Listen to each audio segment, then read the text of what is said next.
अगर कोई उपग्रह पृथ्वी की किसी कक्षा में परिक्रमा लगा रहा हो तो हम उस कक्षा का वर्णन कैसे करते हैं। कक्षाएं अलग अलग प्रकार के होते हैं, एंगल में, दिशा में, आकार में।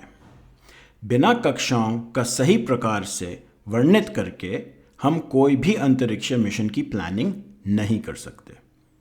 तो चलो देखते हैं कि कक्षीय निर्धारण कैसे होता है। कक्षा का निर्धारण 6 प्राचलों से संपूर्ण रूप से हो जाता है, जिन्हें हम कहते हैं कक्षीय राशियां या ऑर्बिटल एलिमेंट्स। पहले 2 राशियां कक्षा के आकार से संबंधित हैं। ये हैं अर्धदीर्घ अक्ष और उत्केंद्रता या फिर semi major axis and eccentricity. जैसे हमें पता है, कक्षाएं अंडाकार या दीर्घवृत्ताकार के होते हैं और दीर्घवृत्ताकार का वर्णन अर्धदीर्घ अक्ष और उत्केंद्रता से पूरा हो जाता है। ध्यान रहे कि वृत्ताकार भी दीर्घवृत्ताकार का विशेष रूप है। तीसरा राशि है कक्षीय झुकाव या ऑर्बिटल इंक्लिनेशन। यह बताता है कि कक्षा मध्य भूमि रेखा को किस एंगल से काटता है। इसे हम पूरब से पश्चिम नापते हैं, यानी अगर 90 डिग्री से ज़्यादा हो तो मतलब है कि विमान पृथ्वी के घूर्णन दिशा से उल्टा चल रहा है। इस चाल को कहते हैं वक्री चाल या रेट्रोग्रेड मोशन।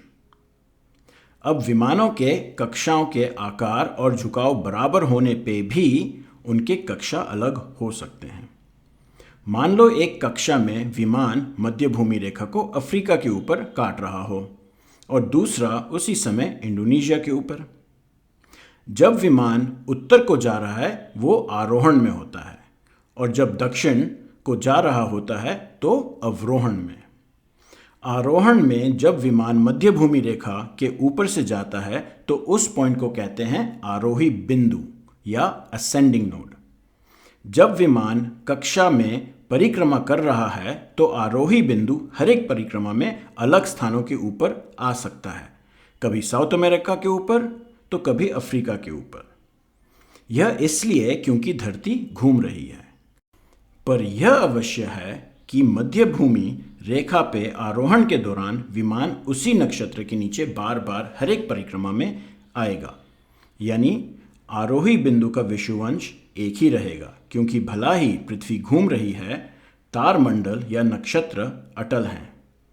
तो इससे आता है हमारा चौथा कक्षीय राशि, आरोही बिंदु का विषुवंश या right ascension of ascending node, और जिसको संक्षेप में रैन भी कहा जाता है। 5वें कक्षीय राशि है आर्ग्यूमेंट ऑफ पेरिजी या उपभू एंगल। इसको समझने के लिए थोड़ा विजुलाइज करना पड़ेगा। कक्षाओं के आकार, झुकाव और आरोही बिंदु का विषुवंश बराबर हो सकते हैं और फिर भी कक्षा अलग हो सकते हैं।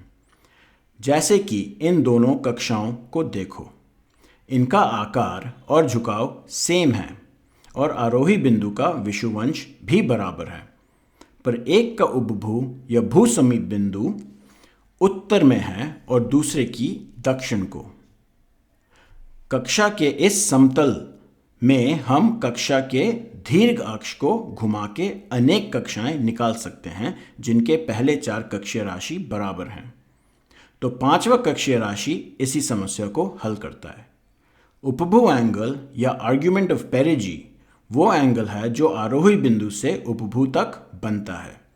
अगर उपभू कक्षा के सबसे उत्तर में हो तो उपभू एंगल 90 डिग्री होगा और अगर सबसे दक्षिण में हो तो उपभू एंगल 270 डिग्री बनेगा। तो ये जो 5 राशि या ऑर्बिटल एलिमेंट्स हैं, इनसे कक्षा का पूरा निर्धारण हो जाता है। 6वां कक्षीय राशि यह बताता है कि कक्षा में विमान का स्थान कहाँ है। इसको स्थान एंगल कहा जा सकता है और इंग्लिश में ट्रू अनोमली। यह उपग्रह के स्थान और उपभू या पेरिजी के बीच का एंगल है, पूरब की ओर नापते हुए। तो ये थे कक्षीय राशि, जिससे हम हर एक कक्षा का सटीक और पूर्ण स्वरूप निर्धारण कर सकते हैं। कक्षीय यांत्रिकी का यह बुनियादी विषय है जिसमें बढ़ने के लिए इनका समझ अनिवार्य है। और गहराई और विस्तार में जानने के लिए देखिए यूट्यूब चैनल इसरो करता क्या है, जहां आपको रॉकेटरी और अंतरिक्ष विज्ञान की खूब जानकारी मिलेगी। लिंक नीचे डिस्क्रिप्शन में मिल जाएगा। और please like share subscribe comment ज़रूर करें। बल बुद्धि विद्या देहु मोहि, हरु कलेश विकार। जय बजरंग बली।